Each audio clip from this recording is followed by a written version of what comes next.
अस्सलाम वालेकुम नाज़रीन, उम्मीद करता हूँ आप सब हज़रात आफ़ियत और हिफाजत से होंगे और जहाँ भी होंगे खुश होंगे। नाज़रीन, दुआ ज़हरा का केस पाकिस्तान में एक टॉप ट्रेंडिंग केस रहा। 16 अप्रैल से जब से दुआ ज़हरा घर से गायब हुई है या जब से अगवा किया गया है, तब से मुसलसल छोटे यूट्यूबर, बड़े यूट्यूबर, पाकिस्तान का मीडिया इसके पीछे पड़ा रहा। यूट्यूबर्स ने वीडियोज़ बनाई, गर्ज़ हर किस्म के ट्रेंड्स चलते रहे। और अलमिया ये है कि जब भी इस किस्म का केस, इस किस्म का मसला सामने आता है जिस पर ठोस दलाइल और ठोस मालूमात नहीं होते, तो फिर सबसे ज़्यादा झूठ भी उस वक्त बोले जाते हैं और आवाम को गुमराही के रास्ते पर डाल दिया जाता है। चुनांचे इस बार भी ऐसा हुआ कि यूट्यूबर्स ने अपने व्यूवर और सब्सक्राइबर गेन करने के लिए बहुत सारे झूठ बोले। जिस वीडियो में जाओ अक्सर झूठ बोले जा रहे हैं या उनके थंबनेल ऐसे बनाए गए हैं, और मीडिया में भी बहुत सारे ऐसे झूठ फैलाए गए कि लोगों तक सीधी सादी बात नहीं पहुँच सकी। चुनांचे आज का जो मसला है दुआ ज़हरा के केस में, एक अहम मोड़ पे ये केस पहुंच गया है। और आज सबसे ज़्यादा मैं देख रहा हूँ कि पिछले 48 घंटे से इतनी सारी वीडियोज़ इस पर बनाई गई कि शायद इससे कबल पाकिस्तान में एक ही मसले पर इतनी मुख्तसर सी मुद्दत में इतनी ज़्यादा वीडियोज़ नहीं बनाई गई। नाज़रीन, आज का दिन दुआ ज़हरा केस के लिए इसलिए अहमियत कामिल है कि 15 दिन पहले जो मेडिकल रिपोर्ट पेश हुई थी और जिसमें कहा गया था कि दुआ की उम्र 18 साल से कम है, लिहाजा वो अपनी मर्ज़ी की शादी नहीं कर सकती, तब से ज़हीर को 14 दिन की मोहलत मिली थी और आज वो मोहलत ख़त्म हुई।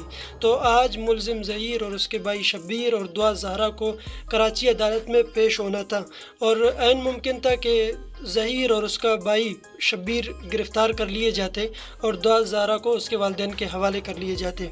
लेकिन इब्तिदाई रिपोर्ट के मुताबिक ज़हीर और उसके भाई मुलज़िम शब्बीर लाहौर से रवाना हुए थे और जो ही वो सिंध एरिया में दाखिल हुए, तब से जो गैंग और जो माफियाज थे उन्होंने अपने सोर्सेज इस्तेमाल किए और पुलिस वगैरह की मदद, जो ली सिंध पुलिस जो उनके साथ है, उनकी मदद से उन्होंने शब्बीर और ज़हीर को गायब कर दिया मंजर आम से। और अब कुछ पता नहीं कि वो किस सुराख में छुपे हुए हैं, किस गार में छुपे हुए हैं।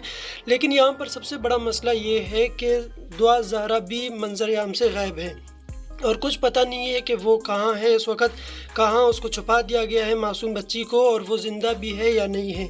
और जैसा इकरारुल हसन ने कुछ दिन पहले बताया था कि दुआ ज़हरा को कत्ल कर दिया जाएगा और फिर ख़ुदकुशी का रंग दिया जाएगा, और जैसे कुछ वीडियोज़ में मुसलसल दुआ ज़हरा कह रही हैं कि अगर मुझे ज़हीर से अलग किया गया तो मैं ख़ुदकुशी कर लूँगी।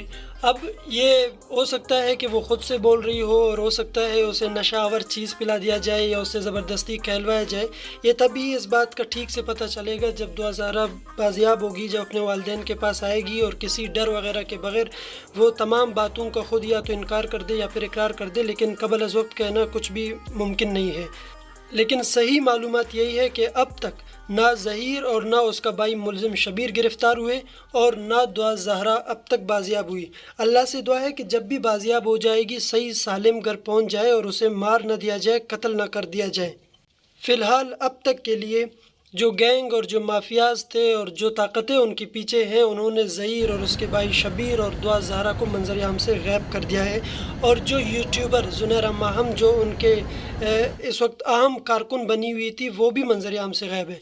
अब से 18 या 20 घंटे पहले उन्होंने एक लाइव शो की थी और उसमें उनके जो अपने चोर और जो झूठा ठोला मौजूद था, वो सारे अब मंजर हम से गायब है। हो सकता है आगे कोई वीडियो बना दे ज़ुनैरा माहम और कहे कि मैं घर में हूँ, लेकिन इत्तलात के मुताबिक वो अब घर से फ़रार हो चुकी है और ज़हीर और शब्बीर के घर पे ताले लगे हैं और वो किसी के कॉल नहीं उठा रहे और उनके नंबर बंद जा रहे हैं। हो सकता है कोई दूसरा नंबर हो जो उनका अपना झूठा टोला उनसे रब्ता करे, और वो तो करते रहते हैं अपने रब्ते, लेकिन जो दूसरे लोग हैं उनके कोई रब्ता नहीं हो रहा। और सबसे बड़ा अलमिया ये है इस वक्त कि सिंध पुलिस उनके साथ मिली हुई है और सिंध पुलिस की कारकर्दगी सबके सामने है।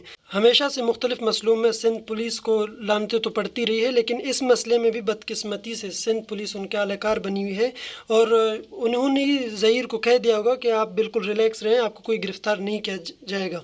मगर इस वक्त वीडियो बनाने का मकसद यही है कि सब दुआ ज़हरा के लिए दुआ करें, अल्लाह उसे बाजियाब करें, उसके वालिदैन फ़तहमंद रहें इस केस में, और जब भी बाजियाब हो, सही सालिम हो, उसे कत्ल न कर दिया गया हो, वरना अगले जो 24 से 48 घंटे हैं वो उसके लिए बहुत अहम हैं। और सब मिलकर दुआ ज़हरा के वालिदैन, मेहदी काज़मी और उनकी अहलिया की आवाज़ बन जाएं और किसी भी प्लेटफॉर्म, यूट्यूब हो या फेसबुक हो या कोई दूसरा प्लेटफॉर्म हो, उनको सपोर्ट करें ज़रूर इस केस में और उनको सलाम पेश करें। वाक़ईतन उन्होंने बहुत बड़ा जिगर दिखाया है और बहुत बड़ी हिम्मत दिखाई है लोगों में कि उन्होंने इस केस को जिस तरीके से हैंडल किया और जिस तरीके से प्रोमोट किया, और दीगर यूट्यूबर्स जिन्होंने सच बोला और मीडिया के कारिंदे जिन्होंने इस केस में उनका साथ दिया और उसे प्रोमोट किया, सबको सलाम किया जाना चाहिए। नाज़रीन, हम भी आपकी तरह इंतज़ार कर रहे हैं। अगर कोई भी ऐसी ठोस मालूमात हम तक पहुंच जाती है तो हम ज़रूर आप तक शेयर करते हैं। तब तक के लिए हमारे चैनल को सब्सक्राइब करें ताकि तमाम मालूमात आप तक बर वक्त पहुँचें। मुझे दीजिए इजाज़त। अल्लाह आप सबका हामी और नासिर हो।